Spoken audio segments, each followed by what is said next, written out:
సంగారెడ్డి జిల్లా పాసుమేలారం సికాచి పరిశ్రమ ప్రమాద స్థలాన్ని సిపి నేతలు పరిశీలించారు. విచారణలో పరిశ్రమను అలసత్వం వహించిన అధికారులను వదిలిపెట్టొద్దని ఎమ్మెల్యే కూనంనేని సాంబశివరావు డిమాండ్ చేశారు.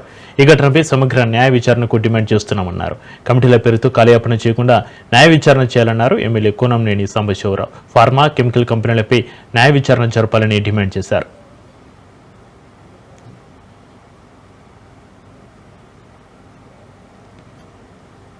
మైలారం కార్మిక వాడలో సికాచి అనే కెమికల్ ఫ్యాక్టరీలో జరిగిన ప్రమాదంలో ఇప్పటి వరకు 39 మంది దుర్మరణం పాలవటం, ఇంకొక 35 మంది హాస్పిటల్స్ లో ఉన్నారు. వాళ్ళలో కూడా 10 మంది పరిస్థితి మరింత ప్రమాదకరంగానే ఉందంటున్నారు. అలాగే అప్పుడు ఫస్ట్ డే ఒక 60 మంది మిస్ అయ్యారంటున్నారు. అందులో కొంతమంది అడ్రస్ ఇప్పుడు కూడా తెలవటం లేదు. ఇది ఈ ఆధునిక యుగంలో, ఆధునిక టెక్నాలజీ పెరుగుతున్నటువంటి ఈ యుగంలో ఇటువంటి అందులో సర్ఫేస్ లో ఇంతమంది మరణించడం అనేది బహుశా భారతదేశంలో జరిగిన అత్యంత ప్రమాదకరమైన ఘటనలో ఇది ఒకటి అయి ఉంటుంది. భోపాల్ లాంటి చోట జరిగింది. భోపాల్లో అది విష పదార్థం, విష గ్యాస్ లీక్ అవటం వలన జరిగింది. కానీ ఇలా డ్రైయర్ లేకపోతే రియాక్టర్ ఏదో చెప్తున్నారు, కరెక్ట్ తెలియదు అన్నారు.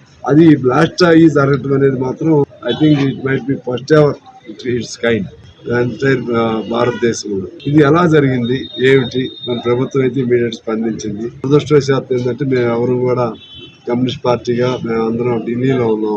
రాత్రే వచ్చాం. వచ్చిన వెంటనే ఇది మా బాధ్యతగా ఫీల్ అయ్యి అందులో పేదవాళ్ళు మైలారం కార్మిక వాడలో సికాచి అనే కెమికల్ ఫ్యాక్టరీలో జరిగిన ప్రమాదంలో ఇప్పటి వరకు 39 మంది